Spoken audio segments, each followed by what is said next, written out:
حدیث میں بھی پڑھتے ہیں کہ نبی صلی اللہ علیہ وسلم نے فرمایا جو شخص 10 بار قل هو اللہ احد پڑھتا ہے اس کے لیے جنت میں ایک محل بن جاتا ہے. عمر رضی اللہ عنہ کہنے لگے کہ اے اللہ کے رسول صلی اللہ علیہ وسلم اس طرح تو ہم بہت سارے محل اپنے لیے تیار کر لیں گے، یعنی بہت دفعہ ایسا ہی عمل کریں گے.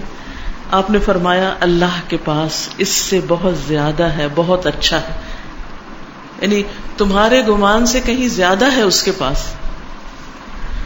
اور پھر آپ دیکھیے کہ ایک اور شخص کے بارے میں آتا ہے کہ وہ ایک بار ساری رات اسی سورت کی تلاوت کرتے رہے، اسی کی تکرار، اسی کی تکرار، اسی کی تکرار.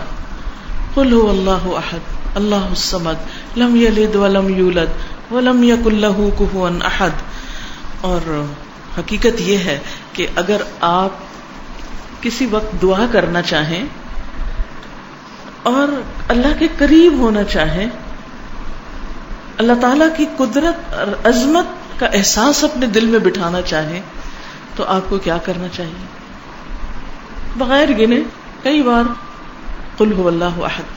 اگر آپ کو ریاکاری کا ڈر ہے، شرک کا اندیشہ ہے، شرک سے ڈرتے ہیں، اپنے اندر اخلاص پیدا کرنا چاہتے ہیں تو اسی صورت کو پڑھیں، بار بار پڑھیں، اور پھر اس کی تاثیر آپ دیکھیں. یہ کرنے سے پتہ چلتا ہے.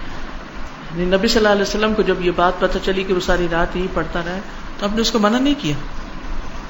اس لیے اگر کوئی اس کو ایک سے زیادہ بار پڑھتا ہے تو کوئی منع نہیں ہے، لیکن اس کے لیے کوئی جگہ، کوئی وقت، کوئی گنتی، کوئی ہنسا کچھ مقرر نہیں.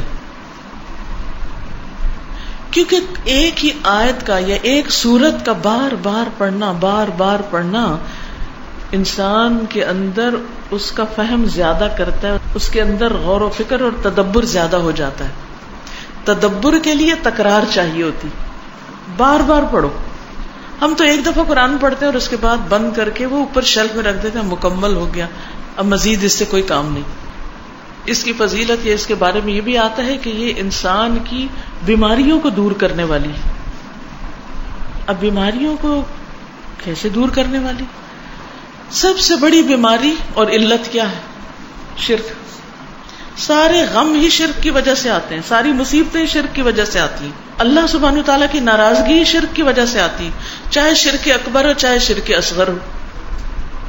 شرک اکبر تو بتوں کو پوجنا، اور شرک اصغر کیا؟ ریاکاری کرنا، دکھاوے کے کام کرنا، اپنے نیک کاموں پہ فخر کرنا، لوگوں کو بتانا کہ میں کیسا کیسا نیک ہوں. تو اس کا علاج کیا ہے کہ انسان قل هو اللہ احد پڑھے.